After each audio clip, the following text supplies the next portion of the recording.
Valencia in Spain, bright and sunny for round 18 of the FIA World Touring Car Championship. And after a rumbustious first race, the lead of the overall standings has changed. Race winner Ivan Muller is now also championship leader. Ivan Muller, Rob Huff, gives up a 6-point lead and is now 9 behind. In the last 6 races, Huff has followed Ivan Muller across the line, closely or not, and he starts behind him here again for race 2. Hello everybody, welcome back to Valencia on the east coast of Spain. And just outside the coastal city, we are at the circuit Ricardo Torno, the permanent facility of Valencia, home also to the World Motorcycle Championships MotoGP of the community of Valencia. Ivan Muller and Rob Huff are our 2 key protagonists in the Drivers' Championship race, but it is not all decided just between them. And with 6 further races after this weekend in China, in Japan and in Macau, then we still have plenty of mileage yet to go. I'm Martin Haven, alongside me is touring car driver Harry Volkard. And Harry, there's a couple of stories we need to catch up on the grid and also in the pit lane after race 1, and it seems to me this is going to be one of them. Car of Franz Engstler, the man on pole position. A turbo inlet pipe blew in the first race. He lost power because if the turbo's not blowing into the engine, basically it's a low compression, small capacity engine which doesn't produce much power. They worked on it in the pit lane. They are working it again now on the grid. Kurt Tremmel with his back to us there, the team manager, says hopefully we will give Franz the power he needs back in the car, because he starts again, as he did in Oschersleben in Germany, on pole position. Yeah, it's a fantastic opportunity for him, and I'm sure he'll make the most of it if he can get his turbo forcing some air through his engine rather than just into the engine bay. Well, he starts on pole, BMW's Tom Coronel. So the only 2 men who, as independents, have outright won World Touring Car races are on the front row of the grid. The Coronel's no longer an independent. Michel Nukia lines up in 3rd place ahead of Javi Veer. And then Ivan Muller is 5th, with Rob Huff 7th, and Alain Menu 9th behind him. So the 3 Chevy Cruises will be on the outside line down to the first corner. Gabriele Tarquini starts 10th, assuming the intermittent electrical problem that has blighted his free practice and then his race 1 does not return. Daryl O'Young, catch up with him, he'll start 13th, and Daryl had a steering arm that was damaged. We saw at the front of the field how bumpy it was in lap 1. Pretty much that was repeated all the way down the field, I think. Lots of cars trying to make up position. I think you tend to get what happens at the front of the field, then everyone else starts braking because it sees something happening, and it has a knock-on effect right the way through the grid. And we saw Darrell right at the back of after the first lap, and obviously contact, and he just couldn't make up any ground from there. Your Monroe performer is our World Championship points leader. He starts 5th on the grid, Ivan Muller, but critically for him, the men who he battles in the championship, who are now behind him in the points, are behind him in the race. It's the start of race 1. Muller was on the left as we look at it, Huff on the right. But watch Gabriele Tarquini in the red, white and green Seat. He snuck up the inside as Muller was defending against Huff on his right. Tarquini was on his left. 3 into 1 doesn't work. Do you know, it just did. And Thiago Monteiro tried to get a piece of Huff.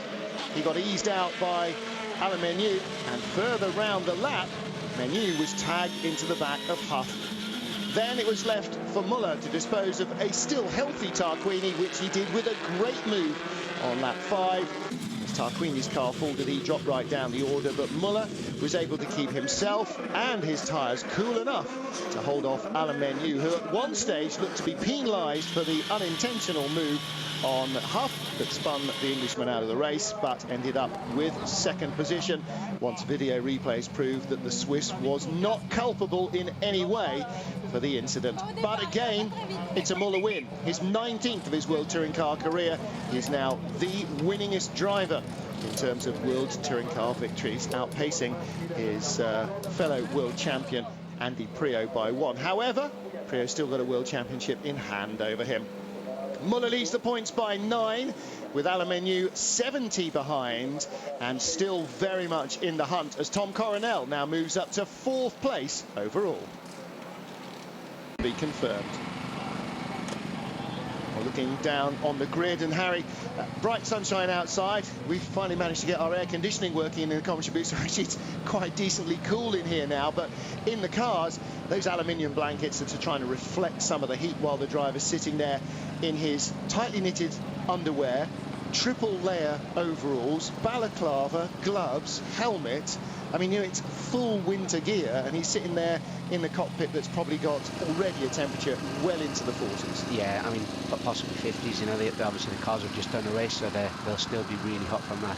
And this is the worst point as a driver. You sat there, obviously trying to focus on what's happening, and the sweat's dripping off your head, and it's just such an uncomfortable situation to be sat in. And those aluminium screens do make a difference, but on the flip side, it can make you go to sleep. It goes pitch black inside the car. It's like being under an umbrella at the beach, isn't it? I mean, you know the difference it makes when you're on your summer holiday. If you're out in the sun or if you get into some shade, it makes an enormous difference to how hot your body feels. And your core temperature doesn't have to rise very much at all. I mean, talking of fractions of degrees sometimes to have a massive effect on your ability to produce the performance you want, and that's why so much effort goes in. Well, first of all, the designers try and seal the car to stop any airflow getting in or out, to stop it producing turbulence or unwanted aerodynamic efforts. Becoming an umbrella. But then they've got to try and get some air back into the car so the driver doesn't just pass out in fetid, stale air. So they do understand that the soft content do need a bit of airflow, rather annoying as that might be when you're in the wind tunnel. So you see bits of hoses and, you know, things that quite often, like RML use, ducting in from the mirrors, which are going to create turbulence anyway, and so sort of make the best of a bad job. Yeah, exactly. And you don't actually get a lot of air through them, to be honest. I mean, you get a little bit, but it's not an appreciable amount. It's not like having a blower on in your road car. It's, you know, you get a little bit of air moving around in the car. That's all it does, really. But it is like having a cup of water in the desert. You know, anything at that stage is blessed relief, isn't it? So, yeah, it makes the tiniest bit of a difference. Well, here is our new World Championship leader then. Where's car number 1? Because he was last year's World Champion. Of course, won the title with Seat, as we know, so he has got a chance to, well, this weekend, all the Chevrolet drivers have got a chance to confirm Chevy as this year's manufacturers' champions. At the moment, if they can maintain the gap they have over their closest rivals, the BMW teams, then they will take the manufacturers' crown at the end of this race. They need a 258-point margin exiting Valencia to be confirmed as champions, because then they cannot be caught, and that looks very likely to happen. It's going to be a problem of epic proportions that sees them failing to do that. Basically, none of the cars must score, and BMW basically need to sweep as many positions as they possibly can. Yeah, I think you can pretty much bet your smart money on the fact that they're going to leave here being manufacturer championship. I think so. And winners. Yeah, I think absolutely right. Well, Michel Nukia, we just saw third on the grid. Tom Coronel lines up here in second position on the grid. And boy, you know, for these drivers, they've only been out of the car half an hour, not even. You know, just enough time to strip your overalls down to your waist, take your underwear vest off and try and cool down. And we saw in the interview post-race just how hot Tom was. There was rivers of sweat running down. Actually, I talked to him about this, about, you know, being not one of the young kids in the championship anymore. He said, you know, it is, you know, they are fit, they do train a lot, but he said, you know, some people sweat more than others. And he said, I know I sweat a lot. You know, when Tom's, like James Thompson, you know, the minute he puts a helmet on, he goes tomato red. He just looks like he's really overheating, even though actually his body deals with it quite well. Well, it seems that the electrical problem that beset Franz Senkler has now been fixed. 30-second board is given to the drivers. The grid is now all but clear of essential personnel. Grid walk long since completed, and we are ready to send the field away for round 18, the last race on mainland Europe of the 2011 FIA World Touring Car Championship, but not the last of the season, because from here they head to Suzuka in Japan, a brand new circuit for the World Touring Car Championship. They head to Guangdong in China the first weekend of November, and then to the familiar and for some happy hunting ground of Macau, the gambler's paradise at the end of, or towards the end of November, to decide the championship standings for the overall championship and for the Yokohama Trophy for the rookie standings and the J10 category as well. Ivan Muller leads the championship once more, this time by just 9 points over Rob Huff. Alain Menu still pretty much mathematically in the hunt as well. For Rob Huff, he starts behind Ivan Muller on the outside of the 5th row of the grid. So it's going to be critical to get a good run through the first turn. Yeah, definitely. I mean, I was just going to ask, who's your money on? Do you think that they could see another Chevrolet win this, or do you think the BMs are going to sprint away at the front and disappear into the distance? BMW have a better chance in this race, don't they? Because they're starting at the front and their tyres are likely to be better later than the front-wheel drive cars that are chasing them. Yeah, I think so. I think part of the problem last time, obviously, they had to come through from lower down the grid order, by which time the Chevrolets had kind of built their gap and could allow them to catch up a little bit and control it from the front. But it's a different story altogether when they've got to come back through and then work the tyres even harder. And with a standing start as well, as we know, the BMWs come off the line like a scalded cat. You're absolutely right. In race 1, best BMW on the grid at the rolling start was Tom Coronel in 5th. And then the other 3 guys, Michaelis, Villa and Engstler, were 7th, 8th and 9th. So yeah, they had plenty of cars in front to work their way past. And if you attack too hard too early, then when the front drive cars' tyres are going off, yours are already spent anyway. So you're absolutely right. A, they should leave the line better, and they're starting in front. B, they should be able to preserve a tyre advantage later in the race as well, should an attack come from behind. So it's an interesting balance. Of course, what you've got is perhaps not as well developed a car as the Chevy Cruze, and perhaps arguably not as well developed a chassis as the Seat Leon, because of course, although the turbo engine is new this year, the petrol turbo, the diesel turbo has been using the same chassis that the original normally aspirated petrol did for several years. So yeah, you've got to look at, well, I mean, Engstler would be another romantic choice, but you've got to look at Coronel to claim his first win of the year, or Javi Villa, 4th place here in Spain. We saw how fired up he was in race 1. Could be... Definitely, yeah. Could well be his You could lose your shirt no matter who you put it on here, I think. What will be interesting is to see what sort of progress Muller, Huff, Menu and Tarquini, the other guys a little further down the top 10, can make before they start to run into tyre wear problems. Well, Kurt Tremmel will be hoping that everything is okay with the Engstler BMW. They've done what they can do, and it sits on pole. Revs rise, we are ready to go for round 18 of the World Touring Car Championship, and Engstler stalls in a very early start as well, from 3rd place on the grid by Michel Nukia, and that leaves Tom Coronel in the clear from Javi Villa, and on the grass is Norbert Michaelis, and he has got by Nukia, who must be going to get a penalty, surely, for a jump start. It was maybe a dragging clutch or something, but he was away long before anybody else even selected first gear. Michaelis in the purple and orange and black car, rather, on the inside in turn 3, and inside him is Muller. Not quite got the overlap, but Muller goes by Nukia, and Nukia will try not to get involved in any banging and barging here. Muller drifts out wide, Huff's coming through, Muller swerves, hits Huff, or does that just a jink from Huff to avoid him? It doesn't look like there's any damage on the right front corner, left front corner of Huff's car. Huff now trying to defend against Menu, but the Chevys really tore through the first 3 corners, and they are right up with the leaders, led by BMW, Coronel, Villa, Michaelis, and then Nukia, the best of the Seats, in 4th place. Here comes Tarquini around the outside of Montero. This is for 8th position. Gabrielli knows there's a long exit to that corner, but it goes left and then right. Can he get inside? He can inside Montero. He's up to 7th, and Nukia goes wide. Muller is now 4th. 3 BMWs in front of him, and Montero's off. Long way off on the outside of the corner. Maybe he stayed too far outside Tarquini and ran onto the marbles, and he is last, barring our pit lane starter, who I think was Fabio Fabiani. That was a great move by Tarquini. Went right the way around the outside and managed to make it stick. Well, Franz Engsler is in 19th place, the pole man, as Tom Coronel completes lap 1 as the race leader. But heat coming soon from behind. Muller is past Nukia into 3rd. He's got 3 BMWs standing between him and a double winning race weekend. Up the inside, Darrell Young into turn 1.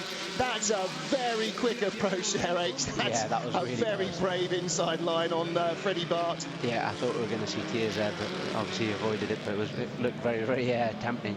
I tell you what, fastest cars at the moment are the 3 BMWs out front. Coronel quickest in sector 1 and 2. Mikulic, the 3rd place car, quickest of all in sector 3. And they're a 10th or 2 or 3 faster than the blue Chevy Cruises that are following. And contact there, Freddie Bart. Pepe Oriola's got the blue bonnet up the inside. Up the middle is coming Mehdi Benani. We'll go over the top in a moment. And Darrell Young's got some damage on the front as well. Doesn't seem to have damaged the steering this time. He's the first of the yellow and white Bamboo Engineering Chevy Cruises. Benani in the BMW with the wing flapping, and Darrell Young goes inside in the left-hander, and through behind him goes Alexei Duducalo. Robert Dahlgren's view of it is too much car, not enough road in front of him for him to make any kind of inroads, but he's getting his sleeves rolled up inside Duducalo. Number 7 as well. Did Benani just come back to it on Young again? Yep, so Benani, well, Darrell's trying to go around the outside of the damaged BMW, and Freddie Bart is coming back into it in that red and white Seat. There is Huff now. He's gone past Michel Nukia, so Muller's 4th, Huff is 5th. Nukia in the yellow Seat is 6th. That was a huge side by Daste there, wasn't it? It looked like a drift car coming around. Yeah. Again, the throttle picking up and the turbo really chiming in hard on Stefano Daste. So Huff makes the move up that lap. He's now just 1 place behind Muller on track. Here comes Dahlgren looking inside Duducalo. Chatting to him a little bit earlier about James Thompson's double race winning weekend in the Alfa Romeo a few years ago here in Valencia, and saying how Tomo had trimmed out the car for minimum aero drag, and in fact the rear wing was generating lift down the straight to get a slingshot past people. He did most of his passing before the start-finish line, and it wasn't on engine power, it was on low drag configuration. And Robert said, it's interesting, I might just go and talk to the engineers a little and see if we can trim even more speed out of the Volvo. But at the moment, he's down in 16th, which is where he started, as Muller looks to pass Mikulic. Let's have a look again as Engsler gets away very slowly. Remember, not just a turbo problem, mechanical one, but he had an electronic problem in the race as well. Nukia was, Nukia in the yellow Seat was going so fast and left so much rubber on the road, he could barely actually swerve past Engsler. And the view from Muller's shows just how close you are on a grid when one of you doesn't move. Yeah, but Nicky's eyes were on Stokes there when he realised that Engsler wasn't moving. Yeah, absolutely. There's that sudden, oh my lord, moment. And Muller did a good job to get round as well. Everybody avoided Franz Engsler, but his chance of another fairy tale win does not come to fruition.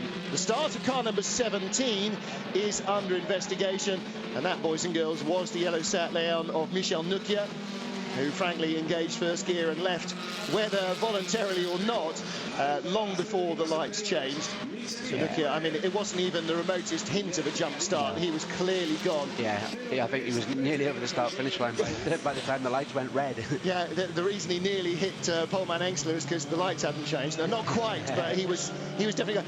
And so often you find that is not just the driver being over-ambitious, that is a problem with the car. Alexei Duducalo is off, was 14th. He and Robert Dahlgren had just gone by Darrell Young. Darrell and Yukinori Taniguchi in the 2 yellow and orange Bamboo Engineering cars have both gone by him. Now he's gone rally crossing.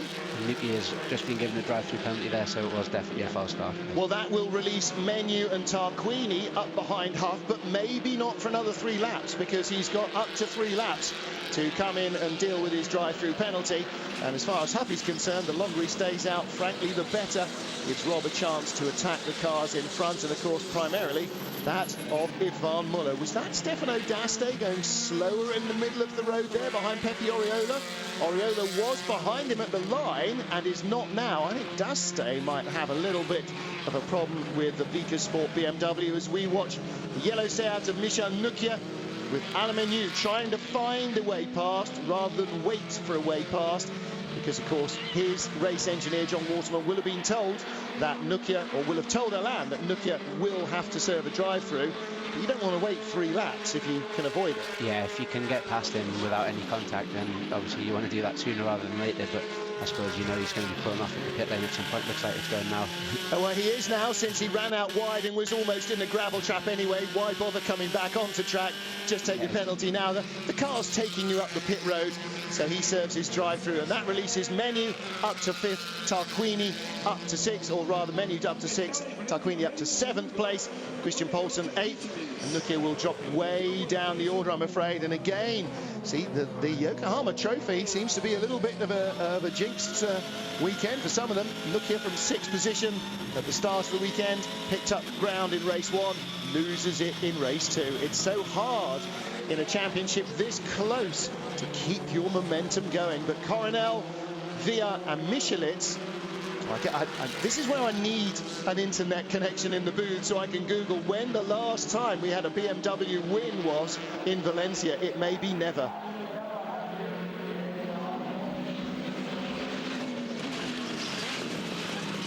On board with Javi Villa in 2nd position. Tom Coronel is your race leader, and Norbert Michelis behind. Well, never mind when a BMW won. And let's not count chickens too early. We've still got 8 laps to go after this one. But the moment they are holding the Chevys, aren't they? They're doing better lap times than the Chevys. Dudicalo has gone off properly this time from 17th, 16th-ish. And he's not coming out of there, is he? Now, this is not what BMW want. What they don't want is a safety car to bring Muller right up onto the back bumper of Michelis. Remember, BMW's 2nd in the manufacturers' points at the moment, behind Chevrolet. A 1-2-3 result for BMW in Valencia, their worst circuit probably ever in any World Touring Car season. That would just be a remarkable turnaround. Yeah, exactly. There's not the last time there's a 1-2-3. Obviously, Chevrolet have had a couple this year, but a 1-2-3 for the same manufacturer before this year is probably quite a long time ago. Yeah. Well, you'd be thinking about somewhere like Oschersleben for BMW. Might have had a 1-2-3, but if they can hold on to this, Coronel, Villa and Michelitz 1-2-3 will be really a remarkable achievement in Valencia of all places. They're all lapping. Well, actually, that said, Villa slowed down a little bit on that last lap, but they're all pretty much quicker than the Chevrolets behind them. So your smart money would certainly be on these guys being able to hold them up for the rest of the race. Well, you can see why Javi Villa's a little slower on that lap, because now he's on Tom Coronel's back bumper, isn't he? There was 7 tenths between them at the line. A couple of times there wasn't much more than 0.07 of a second gap between them. So Villa has closed right up to Coronel. That's just taken a little of the speed away from his car. And of course now for Tom, he may or may not have seen some of Javi Villa's attacking moves in race 1. He's going to see a few of them in race 2, though, isn't he? And in his mirrors and possibly alongside him as well. Tom's a very good battler as well. He'll be able to defend this as well as he possibly can, but there becomes a point where if someone gives you a bit of a nudge, then there's not a lot you can do about it. And I think this could actually be what the opportunity that the Chevrolets need here. These 3 BMWs could start tripping over each other, and that'll allow the Chevrolets to get on the back of them. Well, there is that. 3 BMWs, 2 different championships, 3 different teams. Coronel for Royal Motorsport, Villa for Pro Team, who we just saw, and of course Michelis is run by the Zengo Densian team. So 3 different teams, no teammates. They all work with the same manufacturer, but not for the same manufacturer. So it's not like Prio and Farfus and the Mullers in years gone by as BMW salary drivers. It's all gloves are off. And here again you see Bernani with the blue and white Pro Team car, and Daste losing more ground, I think, as Bernani, well, he's trying to take 10th from Bernani, but Dahlgren goes up the inside. Daste goes by Bernani, and Dahlgren in the blue Volvo trying to get involved, and he's got Franz Engstler right behind him with the German colours on the roof of that Liqui Moly car. So good battle here. Ooh, and Bonani gives little love tap to the WTCC BMW, and you saw again Daste squirreling there. Yeah. Remember when he was leading in Porto from pole position in race 2, and the car was luridly sliding all over the road as he picked up the throttle earlier than the turbo really felt comfortable with, and the power just came in with a kick. Daste is a really exciting driver to watch. Sometimes seems a little bit leery, but some circuits it seems to work. It seems really, really fast, but sometimes it doesn't seem to work out for him. But certainly exciting either way. Well, talking about a little bit leery, you could possibly argue about that. The touring car style of Javi Villa, you know, very smooth and accomplished driver in single seaters, but this is a very different kind of car. Although, of course, the BMW is for him a little bit better because it is rear-wheel drive, like a Formula 3 or a GP2 car that he's raced in previous seasons, but it is still a very different beast. As Tom Coronel was saying to me a little while ago, talking about the younger guys versus the experience of guys like Coronel, Muller, Tarquini and so on, you know, sometimes you've got to just bide your time a little, and that's what Tom's doing in the lead as Dahlgren picks up a spot from Daste to move to 11th. And whether or not Villa can be patient enough to benefit remains to be seen. There is the Volvo team. They were watching Robert Dahlgren as he chased Stefano Daste. And Muller in 4th place. Well, he was 0.76 behind Norbert Michelis last time round. Michelis did a 146.4, Muller a 146.28, so 0.15 of a second quicker than the man in front. Maybe still has a little to show.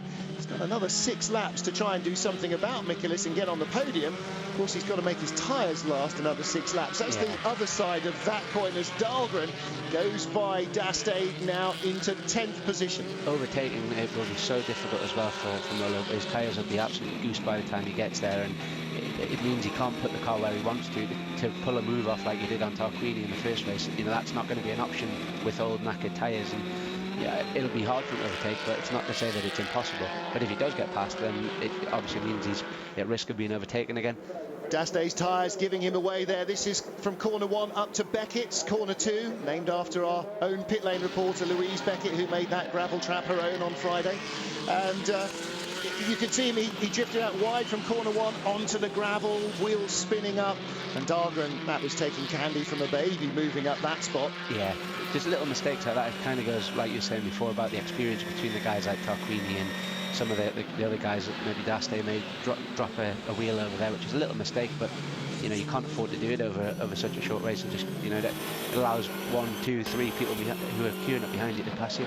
I'm impressed with Coronel's ability to maintain just enough of a gap over Javi Villa. Villa's almost within lunging distance, but not quite. And you know, turn 1 here is going to be key for Coronel every lap, because if he makes a mistake and Villa gets a run up to turn 2, as has just happened, Villa gets a little overlap, but Coronel takes the nice inside line nice and early. Now that compromises the next 2 or 3 corners, but Villa's going to have to be absolutely stunning to find a way by an identical car in these short little runs between the turns, and looks like Coronel has covered that one off just about, but Villa's coming. I think he feels he's got the car to win this race. Yeah, and he is in Spain. And he's right on his bumper, like you said before. He seems to have reeled him in over the past few laps, and he's making Coronel defend now, which is key, because at some point that's going to compromise him on the exit of the corner and probably into the next corner, which might just give him the overlap that he needs to get past.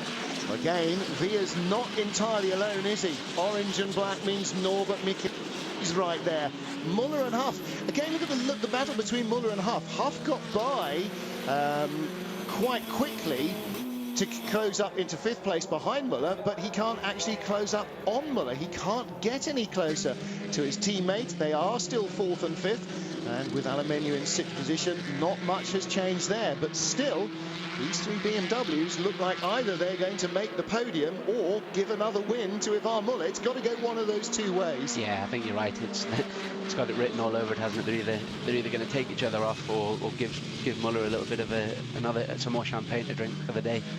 Well, as the BMWs battle, the Chevys are getting closer. Muller's last lap of 46.7, Huff of 46.6, Menu of 46.5. They're suggesting to Tom Coronel maybe he might want to hurry up a bit. I think that might have occurred to him. Javi Veer's been suggesting that for the last 10 laps. Yeah, look, there's Veer right on his bumper. This is where Veer seemed really, really strong through the first corner there, and I hope he doesn't start using his bumper, as we've seen in the past. He's just going like that. to, There you go. and he bumps Coronel offline, but Tom will have the run down through this to the next inside line. Can he come back over the top? And through goes Yvonne Muller to take the lead of the race. It had to happen one way or the other, and it was the other. Muller leads, and the sole survivor from the potential top three for BMW is Norbert Michelis in second place. Goodness me, what has Yvonne Muller been doing? What witch doctor has he gone to have his form of luck and pace turn so dramatically upwards in this middle portion of the season? Now the pressure is on Huff to get by Michelis and not give one more point away to Muller than he needs to. This is like Huff's worst nightmare, isn't it? Watching that unfold in front of him, he'll be kicking himself. But although he is scoring more points, obviously Yvonne's scoring even more again. Scoring more, yes. Yeah. The gap between first and third is bigger than the gap between fourth and fifth. Yellow flags are out because of the car that is in the gravel. Well, Coronel coming inside, Veer trying to block the move, and Coronel running up the inside of the Spaniard's car. And that was just a disaster for all three involved, for Coronel, for Veer and for Michelis. I think Coronel will end up with a penalty for that. Yeah, but I wonder how much of it was it looked like you might have just made a mistake and braked a little bit late, and obviously wouldn't have been very happy with what Veer did on the corner before. Race leader Yvonne Muller on lap 10 of 13. So we now have completed most of the race distance here. Question is, how much has Muller, how much has Huff, how much has Menu, how much has Michelis got left under them in terms of tyre? Last lap, Muller in the lead of 47.8, Michelis of 48.7. There's Daste losing ground to Engstler, who moves up into 10th place and into 4th now in the independents battle. Michelis is the top independent. He's second overall. Christian Poulsen, who won the independent category in race 1, is second in the Indies. Pep Oriola's Seat is third in the Indies. That's a good boost for his fortunes. Fourth in the independents is Engstler, now ahead of Daste, Banani. Daryl O'Young again struggling really to get on top of the car and to produce anything here. And at this stage of the race, with very little tyre left, probably don't think he's going to be able to make much impression. In the independence battle, I'd say Michelis and Poulsen have had an absolutely storming weekend compared to their rivals. Obviously, Daryl O'Young, Engstler and Veer now have all had a stinking weekend, really. So their gap in the front is definitely going to extend a little bit. No, absolutely right, absolutely right. And so too Yvonne Muller, another great race weekend in prospect. Don't forget, before this season we'd only had 3 ever, I think, double race winners. One was here in Valencia, and now that there are 2 different qualifying positions and a race 1 winner doesn't automatically start back in 8th, it is potentially a little easier. Certainly Yvonne Muller has capitalised on that double race winner in Donington Park. And he's already won race 1 here. Looks likely that he'll win race 2, as Huff's still got more braking than Michelis. And that's going to mean drama, perhaps, on the last lap for the BMW driver. Yeah, Rob has to push the issue here, doesn't he? It's not like in the previous race where he did have to defend the position, but this is kind of the boot on the other foot now. He needs to make this happen in the next lap. If they stayed 4th and 5th behind a BMW 1-2, he would only have lost 2 points to Muller. As it is, he's going to lose 10. Yeah. So that's what the Coronel Veer thing has meant to Rob Huff. He could have gone just 11 points behind. This could put him now 19 points behind, and that's a lot more. That's a lot more 1-2 finishes where Huffy has to be in front of Yvonne to try and claw some of this back, because you can't expect Yvonne to start popping heroes here, there and everywhere, failing to finish, crashing out. Is his left rear all right? I'm sure. Yes, it is. Sure No, Duncan it was just a have, trick of the light. I'm sure Duncan would have been on to Rob as well and explained in detail what that actually means. Yeah. But this BMW that's become an annoyance and is now in between them. Well, Rob will know that he's got to get by if he can. He will also know because, first of all, Aluminium is right behind. He doesn't want to lose any points more to Muller or to Menu by being pushed behind by them. Tom Coronel currently 5th. Can't see him keeping that. I don't know, it might be worth looking at another replay of it post-race, which is exactly what the stewards will do. It was a racing incident. He didn't hit him up the backside and punt him off. It was a racing incident. The two cars converged. And it's a little bit, I mean, think about Spa, you know, with the Sauber and Lewis Hamilton. It sort of looks a little bit 6 of one and half dozen the other. To a layman, how a driver sees it is slightly different. It looked a little bit like Coronel's wheel was actually locked before the contact as well, so perhaps he maybe been a little bit optimistic on the inside there, but understandably so after being forced out of the way by Veer. So yeah, I don't know. It'll be interesting to see what the stewards make of it. I tell you what, Mikulic, a winner of the last race last year in Hungary, is having a last lap lunge at Ivan Muller. He wants to win this, and he thinks he's got the car, not to hold off Huff, but to pass Muller. And Huff will be going, go on, Norby, yeah. Even louder than the rest of the team. God, not that he wants Muller not to win, not that he wants Chevrolet not to win, but if Mikulic by some magic can get by before the flag and he's running out of corners, then that would certainly not hinder Huff's attempts to win the championship, the driver's title for himself. Whichever way it works, though, Chevrolet, I think, are going to be manufacturers' champions here and again. Big trail braking into that corner from Ivan Muller. Now then, is Mikulic going to have the car to win this race? He's got so much less experience of this cut and thrust than Muller has, but he looks like he's got the grip. He's certainly got the dander up and the aggression. Last corner coming. Can Muller keep it together? He skids, Huffs up the inside for second. Great move while Mikulic was distracted. Gets on the gas. Menu misses him. Norbert lights it up as the turbo comes in. It's Chevy 1, 2, 3. Muller, Huff, Menu, and Chevrolet are manufacturers champions for 2011. Muller wins. Huff takes second in a last lap, last corner lunge. Could have and maybe should have, but Mikulic could not control the rampant horsepower of the BMW's turbo chiming in mid-corner. We've seen that so often. It's obviously still very much on boost when you come back to it there, and that has caused a lot of problems to the BMW drivers. What a move by Rob though as well. Like, what an opportunist move by Rob. I don't think Mikulic even saw that coming. He just all of a sudden realised Rob was up the inside, and that's probably what began the whole spin, because I think he obviously thought, I need to get on the power sooner to try and get across the line beforehand, and just a little bit optimistic with it perhaps. 1, 2, 3 for Chevrolet, a clean sweep of the podium in Valencia to celebrate winning the 2011 Manufacturers' Championship. So fantastic result.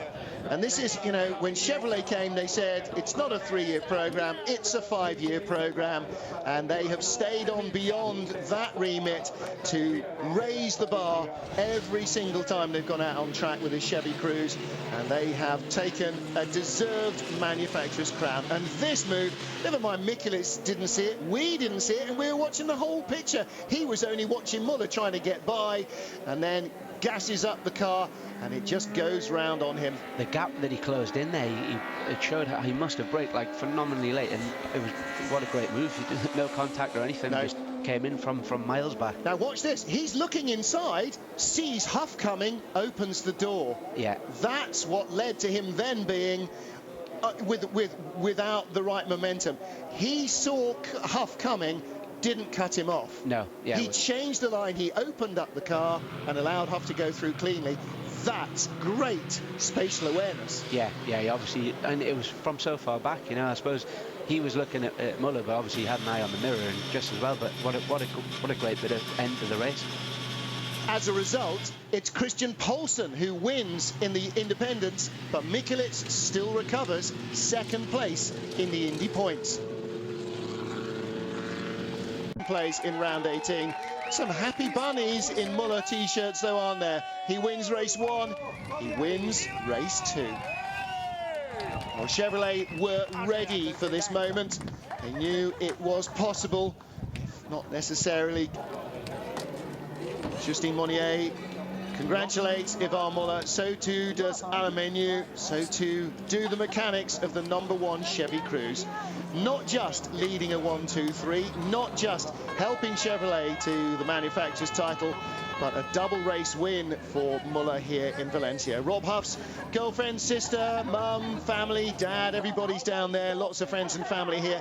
It's funny how so many people come to Valencia that aren't quite that keen on going to, I don't know, Oschersleben or Donington Park. Yeah, it's funny that. Must be the shopping, must be the shopping. Well, Muller now leads 3-3-3 from Huff 3-1-7, but Huff's last corner move to move up to second limited some of the damage that Yvan could do to him. And there is Rob. Well, those two are going to be, as we said at the beginning, eyeball to eyeball, staring forehead pressed against forehead. I mean, this is a last man to blink battle of epic proportions now, and Chevrolet have 2/3 of the way into the season exactly taken the manufacturer's crown. The big prize for Chevrolet is to win the manufacturer's crown. They've been vindicated in their decision. He's looking at his left rear as well. Vindicated in their decision to allow the drivers unfettered reign to race. And now they can sit back as champions and go, in the words of NASCAR, have at it, boys.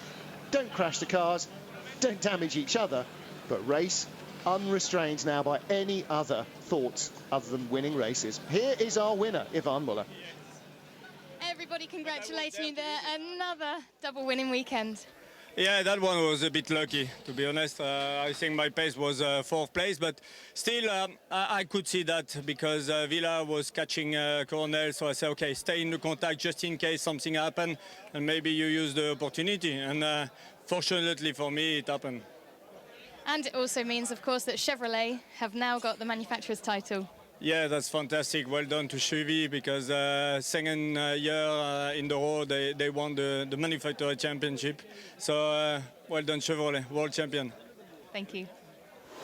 Well, that's what the manufacturers come for. It's nice if one of your drivers wins the driver's crown, but the manufacturers want to win the battle of the cars, not the battle of the men. I'd be interested to see that move at the start where Rob got very sideways. I don't know if maybe Muller came across, obviously, again, not intentional or anything like that, but Rob seemed to have to dive out of his way and nearly lost it, but he just managed to catch it. So I think Rob, suddenly had to make room for himself not to run, and I don't mean run, I mean not to slam into the back of Yvan, because it was one of those instant lane change moves, wasn't it? You know, something dramatic's happening from, and you know, in a road car that would have been a spin, but in a racing car like this, it'll go, especially on lap 1 with the, with the grip in the tyres. But yeah, drama all the way. Where did Dahlgren get to in the end? Up to 9th position. That was another fighting battle. I tell you what, it's got a good chassis.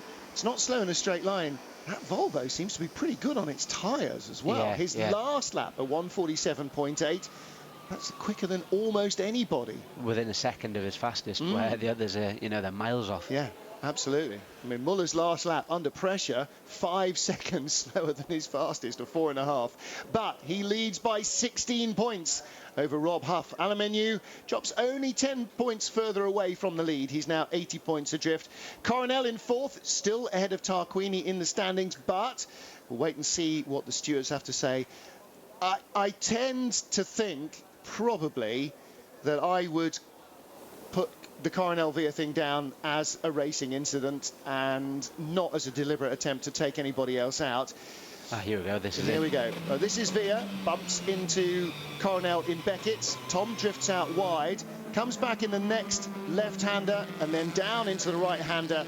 He's just misjudged the movement of the two cars and the wheels touch. And that's all it takes to launch Coronel up into the air. And from Huff's view, lots of smoke. And no, Yvan's going through, and Mikulits didn't have him off. But the pit wall reaction we saw from Pro Team, for whom Javi Villa drives, and also, I imagine, fairly similar. There's the Pro Team reaction, and fairly similar, I'm sure, from Royal Motorsport, for whom Tom Coronel drives. Well, the team won't be happy with no penalty. I tend to think that might be about the right decision. What is it with the bright sunnies? Well, we've needed them this weekend. From the glare of the sun, we've avoided any rain, I think for the first time all season. And we've had two fantastically exciting races here in Valencia. In a moment, we will catch up with our top three.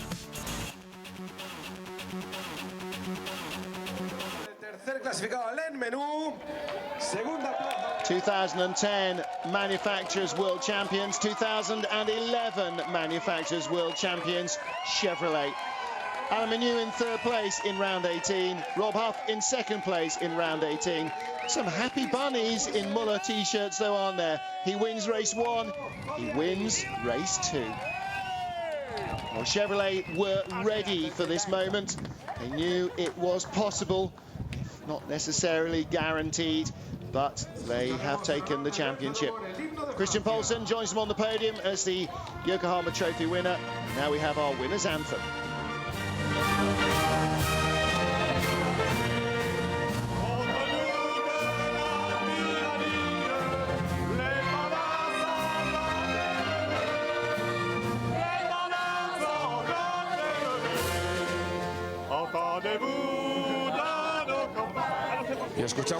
Aux enfants de la patrie, the Marseillaise for our race winner and the winning anthem for our winning constructor.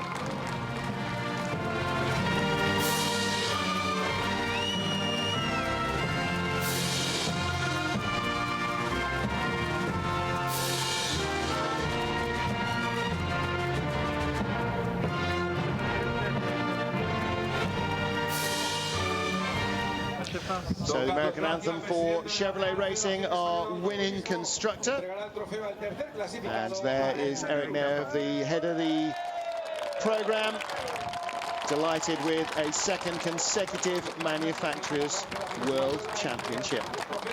And Ivan Muller leads a 1-2-3 from the Chevrolet drivers to round out the European season for the World Touring Car Championship and to give Chevy the crown in the most fitting manner possible. All three drivers have played their part. All of the boys and girls down there who come to the races, everybody back at RML in Wellingborough in Northamptonshire who don't come to the races that often, all the support crew and staff, and of course Chevrolet's financial input and determination and dedication to the World Touring Car Championship that has kept them in it for 6 competitive years, and that has given them their second crown. Independent trophy winner is Christian Poulsen.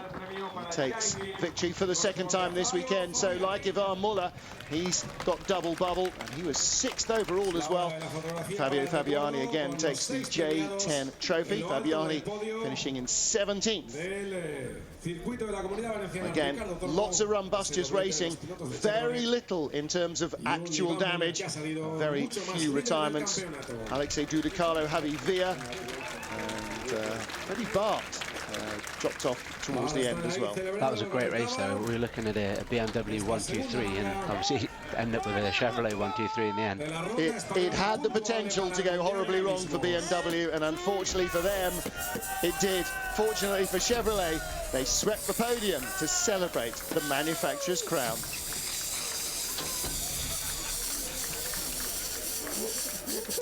Well, that reminds me of something that the mechanics will probably be up to later, celebrating the end of a long European summer.